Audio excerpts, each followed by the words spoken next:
In this video, I'm going to discuss how you can cut your food expenses without compromising your health. From my personal experience, I was able to cut out food almost completely from my budget by living off of scraps. I was a vulture.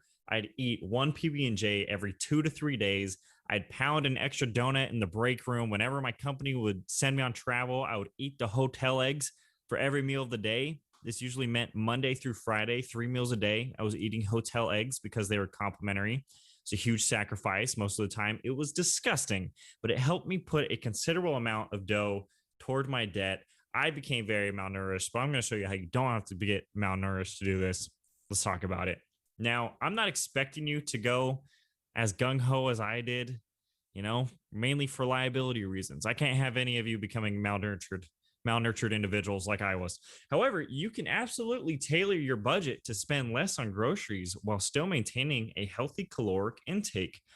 So, moving forward, to hop on that maniac train, we're only purchasing necessities and foods that are going to last you. For example, I would recommend not buying any snacks. No more snacks. If you usually make a sandwich, chips, and applesauce for lunch, I'd cut down to just a sandwich and a glass of milk. We need filling items, stuff that's gonna sustain us for hours on end. Before we go into how to grocery shop, I'd also implore you to utilize the food you already have in your pantry. Most households have a big canned food collection, or pantries, fridges, and freezers full of miscellaneous foods. Oftentimes, those frozen veggies and fruits. Eat those first. Similar to budgeting, while you're trying to pay off your debt, you should eat to zero. Our budgets are always budgeting down to zero. You should eat to zero. And you may not feel like eating those items, but things still must be accomplished, whether you feel like you want to or not. You should go to your pantry, see what food you got, and eat that first. Now, if you're going in person to shop, your grocery shopping, eat before you go to the grocery store. That's a given. You don't need any tempted stomachs to start stocking up that cart. Write a grocery list. There's that quote, plans are nothing, but planning is everything. You are on a mission when you head into that grocery store. Similar to not deviating from your budget, don't deviate from your grocery list. I will assume that you'll have cooked up a grocery list that fits your budget to begin with. However, you'll try and come under your allotted amount since we're trying to cut expenses here. Avoid high spending items that you're usually drawn to. If you're a sucker for that high priced meat, maybe make a rule for yourself that you don't purchase meat that is more than $1 per pound, whatever that is for you. Or maybe you love like those Cocoa Pebbles, name brand Cocoa Pebbles. Avoid them. That leads me to my next point. No name brands. Generic brands are usually the exact same quality, but for 20 to 25% less. There's a stat floating around on the internet that a family of 5 can save up to $3,000 a year by making the switch to store brands instead of name brands. And I'm living proof. Right next to me, I'm tempted to open it up. I got my fridge here. I only drink the Walmart brand almond milk right here. Living proof. It's the same stuff. Brand loyalty in your mind should be abolished. My guess is that many of those items come from the same manufacturer. It's just a different branding and marketing. I can't prove it, but the quality is nearly identical and the price is way less. Don't fall into that temptation to be a name brand only type of guy or gal. So shopping in person, don't buy items that are on sale because you may be able to use it.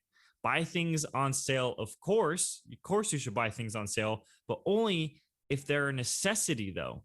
Stores don't have sales for you, they have sales for them. They still profit off of you. Shop at cheap stores. Talk Walmart, Aldi, Costco, Winco. Commissaries are a great one. Save a lot. Trader Joe's can be cheap sometimes if you go in there, do the right moves. And I imagine you probably know what stores have the cheapest prices in your area. Go to those stores. Stop going to the grocery store so frequently. This one has always been confusing to me. I'd say go twice a month. If that scares you, go once a week. But man, I feel like some of my biggest spending friends are going every 3 days, every 2 days to the grocery store to snag something. And that's ludicrous. It's causing you to spend way more than you need to. Grocery shopping still in person. If you're tossing items into your cart, round up all the prices inside of your noggin. If an item is $6.49 at the store, call it $7 in your mind.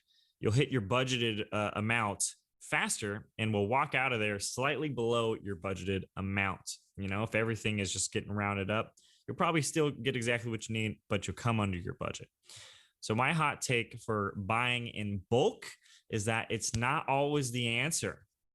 I'm a big fan of bulk buys. I love buying stuff in bulk. It's like one of my favorite things to do because I hate going to the grocery store.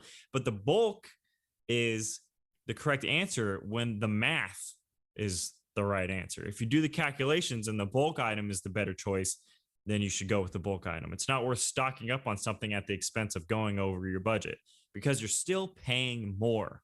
You don't want to pay more. Even if you get 100 jars of peanut butter at a great price, but it's $20 over what you usually spend, you're still spending $20 over what you usually spend. And things to look for are the ounces to price, the pound per price. If it's less in bulk than if you bought individually. And good questions to ask yourself are, can I eat all of this before it goes bad? Can I consume all of this? Really, 20 jars of peanut butter. Is the price per ounce per pound cheaper, as I just mentioned? Do I have the storage space to put all of this away? Do I need a meat locker for all of these chickens that I just bought, all these chicken breasts? Am I really going to use it? And that's when you got to be honest with yourself. It might be a good idea. It might feel like a good idea, but are you really going to use it? Are you really going to use 100 jars of mayonnaise? Hard to say. Bring your own bag to avoid paying for bag fees. BYOB. It's better for the environment as well, so you can chalk it up to doing your part. Once again, deals and sales aren't deals and sales if you don't need the item. I need to reiterate this. I bought it because it was on sale. No, you bought something you didn't need and you have now spent unnecessarily. That's why grocery lists are so important. Don't get sucked into those sales if it's not even something you need. For the brave here, a move you may be able to make is to ask for a discount on near expiration or damaged goods. I had a professor in college tell me, and I feel like I've slightly mentioned this before. If you want something, all you have to do is ask. I spent an entire year asking every faculty admin how I can graduate early, and they all dismissed me except for one. One faculty member sat down with me and made sure I got the classes I needed to get into to graduate early. And it happened because I asked and I was persistent. So don't be afraid to ask. If one person says no, next time you go, ask again. At some point, someone's going to be like, you know what? Yes, we can offer a discount. Prepackaged vegetables, get them out of here. Thing of the past. Prepackaged lettuce, the little dressing packets, is nearly double what a head of lettuce and some homemade dressing would go for. All they did was package it a little, buy the raw form. I have a big fat tree of broccoli in my fridge right now, and the only thing I have to do is chop it up whenever I cook with it. It was like 49 cents. If I had bought the pre-cut stuff, it was like $2. So way more, $2.50. So similar to how we discussed, be careful who you surround yourself with on this journey. Don't shop with overspenders. It could be your kids throwing candy in your cart last minute, or your spouse tossing in a bottle of wine. Don't go to the grocery store with individuals that make you end up spending more than you should. Mobile apps and coupons. I think these are great ways to save money. I think if your grocery store offers a mobile app and gives you a discount for scanning those items into the app, and then it discounts your price, I think that's a great way to go. Coupons as well. I think couponing is a great thing. Coupons are just offering discounts. And if these are items that you need and you have a coupon to get them, use it. Avoid processed food. Processed food is usually marked way higher than all of the non-processed food. So keep that in mind while you're shopping. Next, we're going to keep talking about cutting food expenses. So I'll see you in the next one.